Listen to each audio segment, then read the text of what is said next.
Hello दोस्तों, स्वागत है आपका फ्यूचर चार्ट किंग में। दोस्तों, जैसे कि आप देख सकते हो, आज निफ्टी ने लो मारा है लगभग 25,728 का और हाई लिया है 25,923 का। और क्लोजिंग कहाँ दी है? क्लोजिंग दी है 25,839। तो दोस्तों, अब क्या दिखता है, आगे क्या हो सकता है, चलिए देखते हैं। अगर हम डे के चार्ट पर दोस्तों देखें तो अगर मार्केट यहां से ऊपर जाना शुरू करती है, मान लीजिए अगर मार्केट यहां से ऊपर जाना शुरू करती है तो कहां से गिर सकती है, मतलब इसका जो रेजिस्टेंस होगा वो कहां तक हो सकता है। जो इसका नेक्स्ट रेजिस्टेंस बनेगा वो लगभग ये बनेगा दोस्तों। कितना है? 25,999, यानी कि लगभग 26,000 का। 26,000 का जो ये नेक्स्ट रेजिस्टेंस है, अगर यहां तक मार्केट जाती है तो यहाँ से हो सकता है रिजेक्शन ले ले, ठीक है। और अगर मान लो इसके ऊपर, दोस्तों देखो इसके ऊपर अगर मार्केट यहाँ से मान लो यहाँ से खुलती हुई अगर गैप अप खुलती है तो हम वेट करेंगे, देखेंगे सस्टेन करती है इसके ऊपर या नहीं करती, सस्टेन करती है इसके ऊपर या नहीं करती। अगर नहीं करती तो फिर नीचे कहाँ तक जाएगी, क्या कुछ होगा, ठीक है दोस्तों, वो हम आगे देखेंगे। तो अभी तो फिलहाल ये है कि मार्केट अगर ऊपर जाती है तो नेक्स्ट जो रेजिस्टेंस होगा उसका यही होगा। अगर इसके पार ऊपर सस्टेन कर लेती है मार्केट यहाँ पे, लगभग अगर इसके ऊपर यहाँ तक सस्टेन कर लेती है तो ये मान के चलो दोस्तों, फिर मार्केट का जो व्यू है हम ऊपर की साइड देखेंगे, क्योंकि अभी तो जो मार्केट का व्यू है ना दोस्तों, वो अभी डाउन साइड ही है, ठीक है। क्योंकि क्या किया है मार्केट ने, ये देखो यहाँ से गई ऐसे ऐसे, ठीक है, ऐसे ऐसे। तो ये क्या दिख रहा है, ये एक तरह से आपको क्या दिख रहा है, आप समझ पा रहे हो दोस्तों? क्या है ये एक हेड एंड शोल्डर का पैटर्न बन रहा है। तो हेड एंड शोल्डर का पैटर्न बन रहा है, लेकिन मार्केट नीचे गई, यहीं से ऊपर आई और यहाँ क्लोजिंग दे दी, ठीक है। तो इस हिसाब से अब जो मार्केट है दोस्तों, ऊपर जा सकती है, मैं ये नहीं कह रहा कि नीचे जाएगी, ठीक है, नीचे भी जा सकती है। ऊपर के लिए मैंने आपको बता दिया कि मार्केट थोड़ी सी ऊपर खुलती है और ऊपर खुलते ही अगर वो इस लेवल को पार कर लेते हैं, यानी कि 25,925 को, 25,925, ठीक है दोस्तों। अगर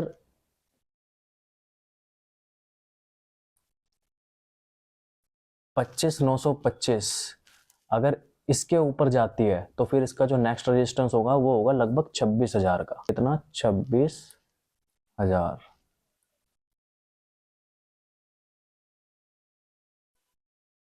ठीक है। ये 26,000 का नेक्स्ट रेजिस्टेंट होगा। अगर इसके ऊपर सस्टेन कर लिया थोड़ा बहुत, तो फिर हम ये मानेंगे कि मार्केट का जो व्यू है वो थोड़ा सा चेंज हो गया, यानी कि ऊपर की साइड अब मार्केट तैयार है जाने के लिए। लेकिन जब तक इन दोनों को पार करके सस्टेन नहीं करता, 26,000 को सस्टेन नहीं करता ऊपर की साइड, तो हम ऊपर का व्यू अभी रखेंगे ही नहीं दोस्तों। इसे डिलीट कर देता हूँ। तो दोस्तों, अब नीचे की साइड क्या लगता है, अगर मार्केट नीचे की साइड जाती है तो कहाँ तक जा सकती है, ठीक है। पहला तो दोस्तों ये है कि मार्केट अगर मान लो नीचे गैप डाउन खुलती है, तो गैप डाउन खुलेगी तो उसका जो नीचे का सपोर्ट बनेगा वो बनेगा 25,685 से लेके 25,638 का। तो ये एक सपोर्ट है, ठीक है। इस सपोर्ट पे मार्केट आएगी तो दोस्तों हो सकता है थोड़ी बहुत ऊपर जाए, लेकिन हमारा जो व्यू रहेगा वो नीचे का ही रहेगा फिलहाल तो अभी, क्योंकि अगर यहाँ से सपोर्ट आके ऊपर आती है मार्केट तो फिर जैसा मैंने आपको बताया है कि जब तक मार्केट इसके ऊपर इस लेवल के ऊपर नहीं निकलेगी तब तक हम मानेंगे ही नहीं कि मार्केट का व्यू जो है वो चेंज हो चुका है। फिलहाल तो अभी नीचे आएगी तो यहाँ से हो सकता है यहाँ से मार्केट सपोर्ट ले, अगर स्ट्रॉन्ग सपोर्ट लेती है और इसको उड़ा देती है यहाँ ऊपर की साइड तो फिर मार्केट का व्यू चेंज है। फिलहाल तो ये सपोर्ट है, अगर मान लो इस सपोर्ट को तोड़ दिया तो फिर नेक्स्ट जो हमारा सपोर्ट निकल के आएगा, जो बहुत ही ज़्यादा स्ट्रॉन्ग सपोर्ट माना जाएगा, बहुत ही ज़्यादा स्ट्रॉन्ग है, वो ये है दोस्तों लगभग 25,550 से लेके 25,505 लगभग 45 पॉइंट का ये सपोर्ट है हमारा। अगर इसको तोड़ के मार्केट नीचे आती है तो 25,550 से लेके 25,500 ये एक स्ट्रॉन्ग सपोर्ट है। अगर मार्केट यहाँ आएगी तो यहाँ से हो सकता है मार्केट ऊपर की साइड जाए। अगर यहाँ पे मार्केट आने के बाद ऊपर जाती है तो फिर हम देखेंगे उस हिसाब से कि मार्केट मतलब क्या कहना चाह रही है। फिलहाल तो हम कल के लिए बस मैं ये कहना चाह रहा हूँ कि मार्केट अगर ऊपर आती है, इसके ऊपर सस्टेन करती है तो ठीक है, अगर नहीं सस्टेन करती तो फिर मार्केट हो सकता है नीचे की साइड आए, नीचे की साइड आ सकती है। इसके ऊपर सस्टेन करेगी 25,930 के ऊपर तो मार्केट का व्यू हम सोच सकते हैं कि ऊपर का रेजिस्टेंस तोड़ेगा। अगर ऊपर इस 26,000 के लेवल के ऊपर अगर सस्टेन कर ले तो मार्केट का व्यू चेंज हो जाएगा। लेकिन फिलहाल अगर मार्केट यहाँ से ऊपर आई तो यहाँ से हो सकता है नीचे आ सकती है बहुत ही तेजी से। फिलहाल तो मार्केट जो है अभी हमारा व्यू जो है डाउन साइड ही रहेगा, क्योंकि मार्केट ने जो आज फॉल दिया है लगभग 120 पॉइंट का फॉल दिया है और कल भी लगभग 250 के करीब फॉल दिया था। ठीक है, तो दोस्तों देखो मैं कोई भी फालतू के इंडिकेटर और ये ट्रेंड लाइन वगैरह बिल्कुल भी यूज़ नहीं करता हूँ। ये मैंने आपकी समझ के लिए सारी चीज़ें लगा रखी है ताकि आपको कुछ समझ में आए। बाकी मैं एक ट्रेंड लाइन आपको और दिखा देता हूँ जहाँ से मतलब एक हमारा स्ट्रॉन्ग सपोर्ट बन रहा है, वो ये है। ये ट्रेंड लाइन है, अगर मार्केट इस ट्रेंड लाइन को ब्रेक कर देती है, ठीक है, जैसे कि आपने देखा इसको ब्रेक किया है लेकिन मार्केट ऊपर चली गई, ठीक है, अगर बाय चांस इसको ब्रेक कर देती है तो स्ट्रॉन्ग सपोर्ट जैसा कि मैंने आपको बताया ये एक हमारा सपोर्ट है।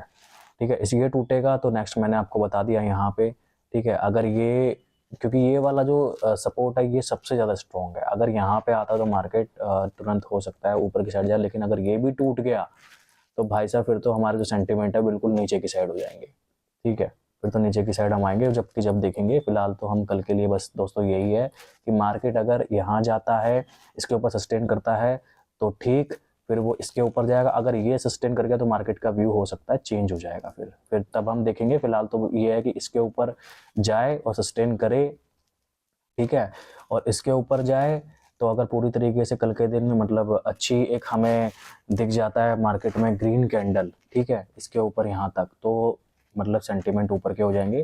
फिलहाल तो मुझे जहाँ तक दिख रहा है अभी डाउन साइड ही है। ठीक है, डाउन साइड के लिए भी बस दोस्तों ये है कि अगर नीचे खुलती है, ये स्ट्रॉन्ग सपोर्ट है सबसे पहले, अगर इसके ऊपर सपोर्ट लेके यहाँ पे आएगी तो हम देखेंगे कि क्या मार्केट कहना चाह रही है। अगर ये भी तोड़ देती है तो फिर लास्ट हमारा स्ट्रॉन्ग सपोर्ट यही है। ठीक है दोस्तों, तो दोस्तों मैं आपको बस यही कहना चाहूँगा कि आप कोई भी फालतू के इंडिकेटर यूज़ मत किया करो, खुद से मेहनत करो और ये फालतू के कोई भी कोर्स मत लिया करो। जितने भी मैंने देखा है बहुत से लोग हैं इतने सारे कोर्स बेचते रहते हो और आप लोग पागलों की तरह उन्हें खरीदते रहते हो। तो कोर्स वगैरह खरीदने की ज़रूरत ही नहीं है, खुद से प्रैक्टिस करो, खुद से सारी चीज़ें करो, मेहनत करो, चार्ट पे बैठो, देखो मार्केट क्या कहना चाह रही है, मार्केट का स्ट्रक्चर समझो, तभी आपको बहुत सी चीज़ें समझ में आएगी। अदरवाइज़ आप ऐसे समझ ही नहीं पाओगे कुछ भी, आप कोर्स ही खरीदते रह जाओगे। तो कोर्स खरीदने की आपको ज़रूरत ही नहीं है यार, बहुत सी चीज़ें ऐसी है जब आप चार्ट पे बैठने लगोगे आपको खुद समझ में आने लग जाएगा। लेकिन हाँ, ये बात भी सच है कि बिना ट्रेड लिए आप नहीं सीख पाओगे। और दोस्तों मैं आपको ये चीज़ बता दूं कि मैं कोई सेबी रजिस्टर्ड नहीं हूँ और ना मैं कोई भी आपको बाय सेल की रिकमेंडेशन दे रहा हूँ। आपको अगर बाय सेल करना हो तो आप अपने फाइनेंशियल एडवाइज़र से मिले। ये मार्केट का व्यू मेरा है, मुझे ऐसा लगता है कि ऐसा हो सकता है। ठीक है, बाकी दोस्तों फिर हम मिलते हैं नेक्स्ट वीडियो में अगले दिन। अगर आप लोगों का प्यार मिला तो मैं बहुत अच्छी वीडियोस लेके आऊँगा और आपको ऐसे डेली अपडेट करता रहूँगा। तो ठीक है दोस्तों, मिलते हैं फिर नेक्स्ट वीडियो में। जय हिंद।